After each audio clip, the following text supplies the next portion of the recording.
Next, we are going to see about commercial mobile operating system. In commercial mobile operating system, we are going to see how we are going to see develop a commercial mobile operating system. Commercial mobile operating system அப்படின்னு சொல்லும்போது ஒரு mobile operating system develop பண்ணுற ஒரு ஈஸியான process கிடையாது, heavy difficult task. Next இந்த பார்க்கும்போது mobile OS இருக்கக்கூடிய எல்லாத்துலேயுமே என்னென்னா ஒரு மொபைல் ஓஎஸ் இருக்குன்னா அந்த மொபைல் என்ன மேனுஃபேக்சராக டெவலப் பண்ணியிருக்கலாம். இப்போ Android mobile smart phone use பண்ணுறவங்க ஏற்பட்ட சைனா ப்ராடக்ட்ஸ் வருது, எல்லாத்துக்குமே ஆண்ட்ராய்டு தான் யூஸ் பண்ணுறாங்க. பட் ஆண்ட்ராய்டோட ஓஎஸ் எந்த ஆப்பு போட்டாலும் சப்போர்ட் பண்ணுற மாதிரி இருக்கணும், எந்த ஸ்க்ரீன் டைமென்ஷனுக்கு செட் ஆகிற மாதிரி இருக்கணும், எந்த கம்பெனி யூஸ் பண்ணாலும் நமக்கு அது அடாப்ட் ஆகிற மாதிரி இருக்கணும். ஃபார் எக்ஸாம்பிள், சில இது பேசிக்காகவே ஃபேஸ்புக் அவங்க ஆப்பு கொடுக்குறாங்க, சில இது பேசிக்காகவே அவங்க ஒரு செட்டிங்ஸ் அவங்க வச்சுருக்காங்க. ஃபைல் மேனேஜர் ஒரு செட்டிங்ஸ் அவங்களால டிஃபால்ட்டாகவே கொடுக்குறாங்க, அது எல்லாத்துக்குமே அடாப்ட் ஆகாமல் இருக்கணும். நெக்ஸ்ட் கூகுள்ஸ் ப்ளே ஸ்டோரில் நாளைக்கு எந்த ஆப் புதுசாக வந்தாலும் அது அந்த அடாப்ட் ஆகிற மாதிரி அந்த ஓஎஸ் இருக்கணும். இப்போ நிறைய ரிஸ்கி சேலஞ்சஸ் அவைலபிள். ஏன்னா ஒரு ஓஎஸ் போட்டு அதுக்கு இந்த ஆப் செட் ஆகலை அப்படின்னு சொல்லும்போது அந்த மொபைல் வாங்க மாட்டாங்க.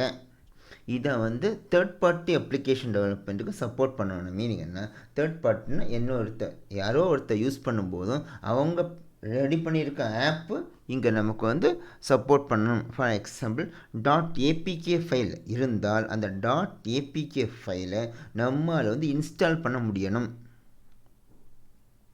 இப்போ மொபைல் ஓஎஸோட எக்ஸாம்பிள்ஸ் பார்த்துப்போம். Palm OS, Symbian OS, iOS, Android, BlackBerry, Windows phone, இதெல்லாம் மொபைல் ஓஎஸோட various versions of mobile OS. இப்போ ஒன்று ஒன்றா பார்க்கலாம். First we can see about Palm OS. Palm OS அப்படின்னு சொல்லும்போது இது என்னென்னா ஒரு சக்ஸஸ்ஃபுல் ஆப்ரேட்டிங் சிஸ்டம். எதுக்கு இந்த சக்ஸஸ்ஃபுல் ஆப்ரேட்டிங் சிஸ்டம், எதோட சக்ஸஸ்ஃபுல் ஆப்ரேட்டிங் சிஸ்டம்னா பிடிஎஸ், அதோட சக்ஸஸ்ஃபுல் ஆப்ரேட்டிங் சிஸ்டம். இங்கே என்ன இருக்குன்னா லிமிட்டட் நம்பர் ஆஃப் ஃபீச்சர்ஸ் தான் இருக்குது. இங்கே லிமிட்டட் நம்பர் ஆஃப் ஃபீச்சர்ஸ் இருக்கும்போது நமக்கு எதுக்கான low memory usage, processor usage இருந்தால் மட்டும்தான் இந்த பாம் ஓஎஸ் யூஸ் பண்ண முடியும். இங்கே நமக்கு low memory usage, processor usage இருக்கிறதுனால நமக்கு மெயின் அட்வான்டேஜ் என்னென்னா கண்டிப்பாக பேட்ரி லைஃப் எக்ஸ்டெண்ட் ஆகும். ஏன்னா மெமரி அதிகமாக யூஸ் ஆகும்போதோ இல்லை ப்ராசஸர் அதிகமாக யூஸ் ஆகும்போது பேட்ரி ட்ரெயின் ஆகிறதுக்கான சான்சஸ் நிறைய இருக்குது. இங்கே அந்த மாதிரிப்பட்ட ப்ராப்ளம்ஸ் கிடையாது. இது நமக்கு பாம் ஓஎஸ் பார்க்கும்போது நிறைய டிவைஸுக்கு அது யூஸ் பண்ணலாங்க. அதோட மெயின் ஃபீச்சர்ஸ் பார்க்கும்போது இது ஒரு மெமரி மேனேஜ்மெண்ட் சிஸ்டம். இது ஒரு பாம் எமுலேட்டராக ப்ரொவைட் பண்ணுது. இங்கே பார்க்கும்போது ஹேண்ட் ரைட்டிங் ரெகனைசேஷன் மெக்கானிசம் தான் இதுக்கு இன்புட்டாகவே இருக்குது. ஹேண்ட் ரைட்டிங் ரெகனைசேஷன் மெக்கானிசம் தான் இன்புட்டாகவே இருக்குது அப்படின்னு சொல்லும்போது இதில் நமக்கு நிறைய ஃபங்க்ஷனாலிட்டிஸ் இருக்குது. ரெக்கார்டிங் பண்ணலாம், ப்ளேபேக் ஆப்ரேஷன்ஸ் எல்லாமே இதில் பண்ண முடியும். இப்போது இங்கே பார்க்கும்போது நமக்கு இந்த ஆர்கிடெக்சர் பார்க்கும்போது என்ன இருக்குன்னா ஒரு அப்ளிகேஷன் இங்கே பார்க்கும்போது எப்படி இருக்குன்னா நம்ம என்ன யூசர் பாயிண்ட் ஆஃப் வியூ எதை நம்ம தொடுறோமோ அது அப்ளிகேஷன். பேக் சைட், அதாவது டச் ஸ்க்ரீனுக்கு பேக் சைடு இருக்கணும் மைக்ரோ கர்னல். இதுதான் நமக்கு இந்த ரெண்டுக்கு இடையில் இருக்கக்கூடியது தான் user interface, memory management, system management, communication, TCP IP. User interface அப்படின்னு சொல்லும்போது என்ன, இது ஐஓ, இது ஒரு இன்புட், கிராஃபிக்கல் இன்புட் அவுட்புட் சொல்லக்கூடிய தான் யூசர் இன்டர்ஃபேஸ். மெமரி மேனேஜ்மெண்ட் இங்கே என்ன இருக்குன்னா டேட்டா பேஸ் இருக்குது, ரன் டைம் ஸ்பேஸ் இருக்குது, குளோபல் வேரியபிள்ஸ் எல்லாமே மெமரி மேனேஜ்மெண்ட் இருக்குது. சிஸ்டம் மேனேஜ்மெண்ட் சொல்லும்போது இங்கே என்னென்னா events, alarms, date, time, strings இதெல்லாமே இருக்குது. கம்யூனிகேஷன் லேயர் அப்படின்னு சொல்லும்போது இங்கே சீரியல் இன்புட் அவுட்புட் இந்த ஃபங்க்ஷனாலிட்டிஸ் இருக்கக்கூடியது தான் கம்யூனிகேஷன், டிசிபி/ஐபி. நெக்ஸ்ட் இங்கே பார்க்கும்போது நமக்கு மெமரி மேனேஜ்மெண்ட் ஃபங்க்ஷனாலிட்டி பார்க்கும்போது இங்கே எப்படி இருக்குன்னா ஒரு dynamic heap operations, dynamic allocated மெமரியோட மெமரி மேனேஜ்மெண்ட் மெக்கானிசம் தான் இருக்குது. யூஸ்வலாக பாம் ஓஎஸ்ன்னு சொல்லக்கூடிய எதை சப்போர்ட் பண்ணணும்னா C++ சாஃப்ட்வேர் சப்போர்ட் பண்ணணும். இங்கே பார்க்கும்போது நம்ம C++ சாஃப்ட்வேர் சப்போர்ட் பண்ணி யூஸ் பண்ணுறதுனால நமக்கு பேசிக் லெவலில் எல்லா ஃபங்க்ஷனாலிட்டி எஃபிஷியண்ட்டாக ஒர்க் ஆகும். நமக்கு இங்கே ஒரு பாம் எமுலேட்டர் மெக்கானிசம் இருக்குது. அது என்ன பண்ணுதுன்னா பாம் ஹார்ட்வேரை எனேபிள் பண்ணுது. இதுக்கு வந்து பர்சனல் கம்ப்யூட்டரில் ஒர்க் பண்ணுறதுக்கு யூஸ் பண்ணலாம். இதான் வந்து பேசிக் கான்செப்ட், வந்து நமக்கு இருக்கிற பேசிக் கான்செப்ட்.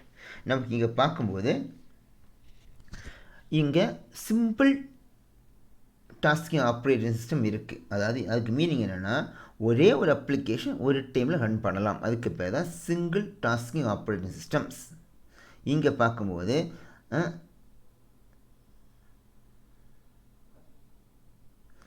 இது வந்து ஆப்ரேட்டிங் சிஸ்டம் ஸ்மாலாக இருக்கும், ஃபாஸ்ட்டாக இருக்கும். இப்போது நமக்கு எந்த அப்ளிகேஷன்ஸ் இருக்கக்கூடிய அப்ளிகேஷன்ஸ்லாம் வந்து ப்ராப்பராக மேனேஜ் பண்ணணும். இல்லை தப்பாக ஏதாவது அந்த அப்ளிகேஷன் தான் தப்பாக யூஸ் பண்ணுறோன்னா அது எந்த சிஸ்டத்தை க்ராஷ் பண்ணும். நமக்கு ஹேண்ட் ரைட்டிங் ரெகக்னிஷன் பேஸ் சிஸ்டத்தை யூஸை இன்புட்டாக கொடுக்குறதுனால மிஸ்பிஹேவ் பண்ணுறது ரொம்ப கஷ்டமாக இருக்கும். ஏன்னா ஃபிங்கர் பிரிண்ட்டு இதெல்லாம் ஹேண்ட் ரைட்டிங் ரெகக்னைஸ் பண்ணுறது இருக்கிறதுனால நமக்கு வந்து மிஸ்பிஹேவிங் ரொம்ப டிஃபிகல்ட். இங்கே பார்க்கும்போது நமக்கு இதில் வந்து சீரியல் போர்ட்டை சப்போர்ட் பண்ணுது, யூஎஸ்பி சப்போர்ட் பண்ணுது, இன்ஃப்ராரெட், ப்ளூடூத், வைஃபை கனெக்ஷன்ஸ் எல்லாம் சப்போர்ட் பண்ணுது. With it we have completed Palm OS.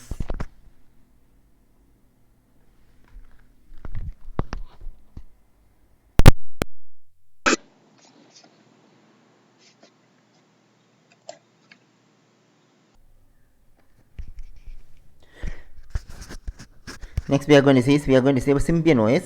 Symbian OS ன்னு சொல்லக்கூடிய மல்டி டாஸ்கிங் ஓஎஸ். ஒரே டைமில் மல்டி டாஸ்கிங் ஆப்ரேஷன் பெர்ஃபார்ம் பண்ணுற ஓஎஸ். நெக்ஸ்ட் சிம்பியன் ஓஎஸ் அப்படின்னு சொல்லி பார்க்கும்போது இது எதில் யூஸ் பண்ணுவோன்னா, மொபைல் ஹேண்ட்செட்டு எந்த மாதிரிப்பட்ட மொபைல் ஹேண்ட்செட்டில் யூஸ் பண்ணுறோன்னா, எரிக்சன், பேனசோனிக், நோக்கியா, சாம்சங். இப்போ இது வந்து ஒரு 32 பிட் ஓஎஸ். எதில் ரன் ஆகும்னா ஏஆர்எம் பேஸ்டு ப்ராசஸர் ரன் ஆகும். நெக்ஸ்ட்டு பார்க்கும்போது இது வந்து எப்போவுமே வந்து நம்ம 2 டைப் ஆஃப் கர்னல்ஸ் பார்த்தோம். Monolithic kernel, micro kernels 2 type of kernel பார்த்தோம். இது மைக்ரோ கர்னலில் ஒர்க் ஆகும்.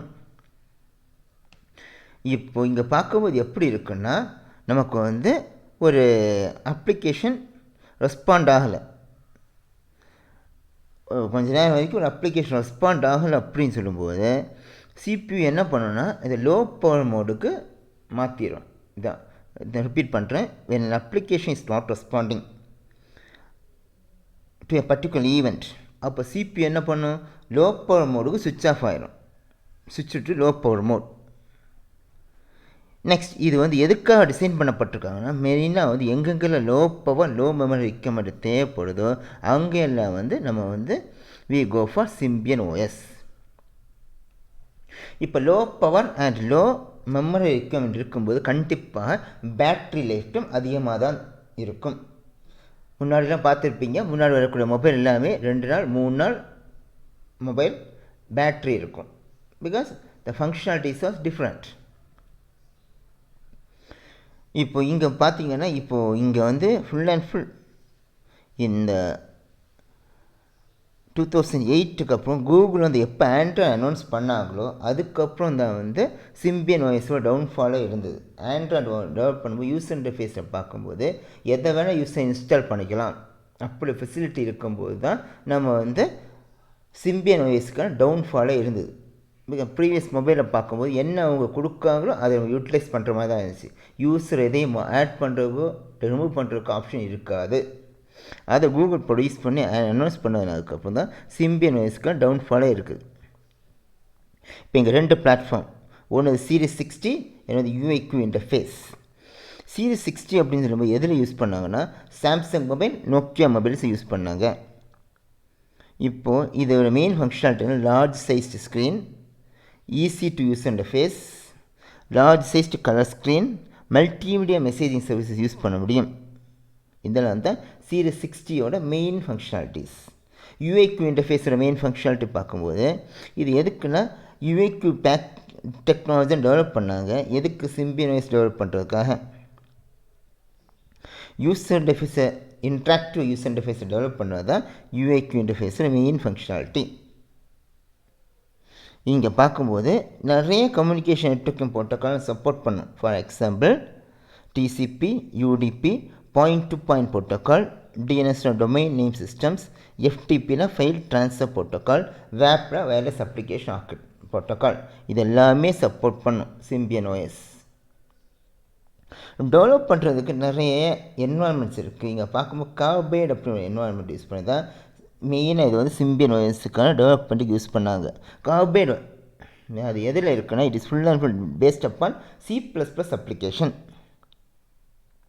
ஆனால் இப்போது டெவலப்மெண்ட் கிட் நிறைய அவைலபிளாக இருக்குது. எங்கே நோக்கியா சிம்பியன் வெப்சைட்டில் நிறைய அவைலபிளாக இருக்குது. We can utilize that. With that we have completed seeing about Symbian OS.